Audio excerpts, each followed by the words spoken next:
I've had the SteakAger for just about a year now. Learned a ton, ate a lot, and enjoyed everything.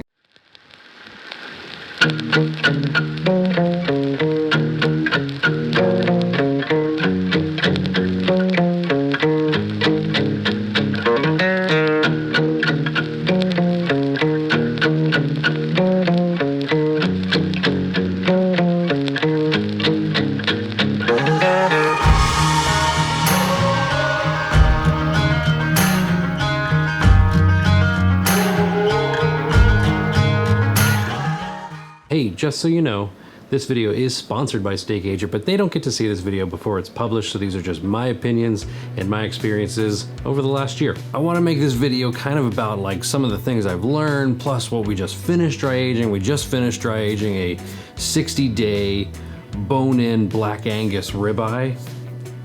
It was delightful. You're gonna see that in a little bit. A lot of the things that I've learned come down to just experimenting and letting things go, putting smaller pieces of beef in it and then, you know, taking it out after like 15 or 20 days. So, and then also learned a lot about like the price of beef and how you don't necessarily need to buy prime beef. For this last one, we did a 60-day dry-aged bone-in Black Angus ribeye. It was a Chairman's Reserve.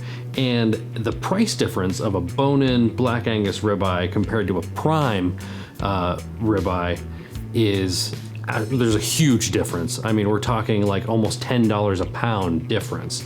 So you don't necessarily have to go out and buy the best quality of meat when you're throwing it in the SteakAger to dry age, because it's going to tenderize the steak. It's going to enrich the steak. You're gonna impact those flavors in ways that you'll never understand until you try a dry aged steak. And that's probably the best part about it, is because every steak tastes different. It's gonna have so much more rich, beefy flavor, and the fat is just going to render down in ways that you're like, wow, that was fatty deliciousness. I'd encourage you to try it if you have a place that dry ages meat for you. Like in Erie, Gordon's Butcher Market has their own dry aging system there. So you call them up, say, hey, I would like to dry age a New York strip loin or a ribeye loin or whatever, and they'll throw it in there for the length of time that you want to. And that's a good way to maybe try that out. So if you have a place like that near you that'll dry age things for you, give that a try, and then you can decide if you want to do it at home yourself. So that's always a good thing to do. And a lot of grocery stores even sell dry aged steaks, you know, right in their meat cases. So try a dry aged steak and then decide if it's right for you, because it is a certain flavor profile that's either gonna knock your socks off and you're gonna not eat anything else that's not dry aged after that, or you're gonna be like, it's got a little bit of a flavor that I don't really like. So you need to just try a dry aged steak. Probably the best part about it is you plug it in, you set the temp to 40 degrees, connect it to the app if you want to, you don't necessarily have to, and then you just walk away. Throw some meat in there, set it to 40, select the length of time that you want to dry age, and just experiment with it. Go 20 days, go 30 days, go 45 days, go 60 days.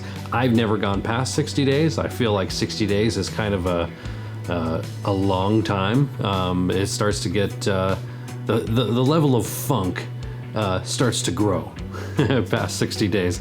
So my sweet spot for me is 30 days. That's kind of what I've liked the most. I like the texture the most, I like the aroma the most, and I like the flavor the most. And 30 days just seems to be a sweet spot. You can go as long as you want. You can go 120 days if you want.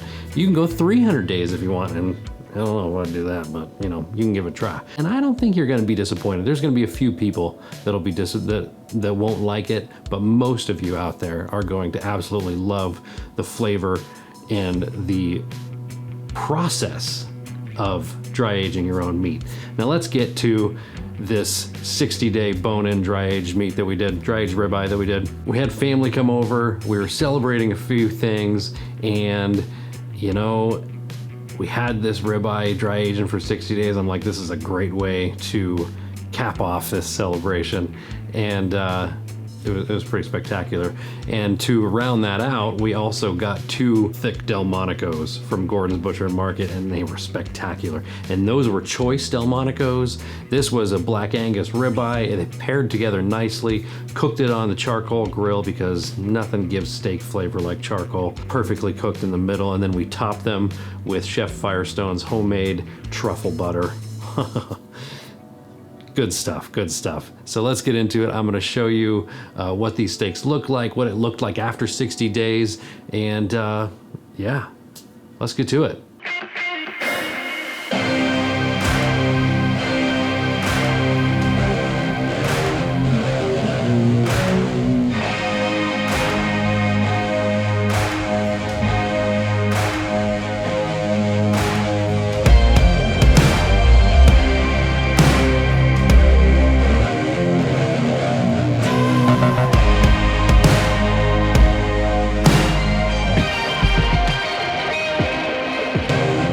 Okay, so let's talk about what we just saw real quick. Whoa, that was amazing. And so that first scene with that little crunched up, gnarly, like looking thing there, that was the 60-day bone-in ribeye.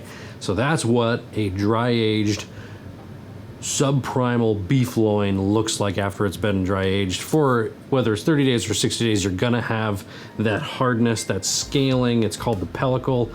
It forms on the outside basically to trap everything on the inside. And so those enzymes break down inside the meat, making the meat more flavorful. That ruby red color that you see, that's what happens there. That's where that comes from. That's the science. That's what happens with the science.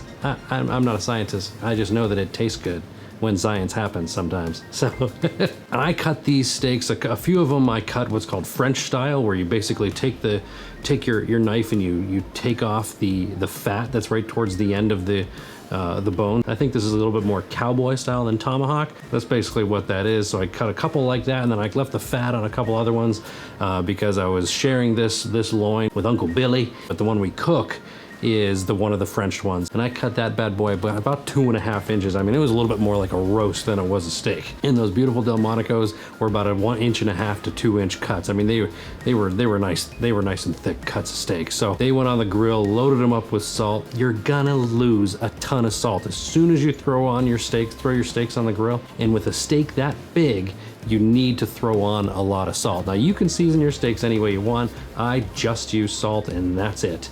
I feel like it enhances the flavor of the beef, and that's what we waited 60 days for, is to taste that enhanced flavor of that beef. So why ruin it, or why change it with other seasonings or things like that? So that's why I just use salt with my steaks. So you notice we also had some taters, rolled up covered some baked potatoes and olive oil and salt and pepper, and then rolled them in foil and threw them on the grill. And this grill was sitting at about 500 degrees with the charcoal that I just started trying out called the Good Company charcoal, and I'm really liking it for a couple reasons. Number one, it's cheap. It's like $11.99 for a bag, which compared to Jealous Devil or some other charcoals, I mean, we're talking $30 and above for a bag of charcoal. Now this is like a 15-pound bag, not a 20, but still, per pound, it's still much cheaper, and it's been great. It cooks forever, it cooks hot, it cooks even, and it smells good. So that's what's in the grill. And then Ralphie and I are kind of sipping on a little bit of Eagle Rare bourbon while we're cooking these bad boys.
So as you can see, we had a pretty good time.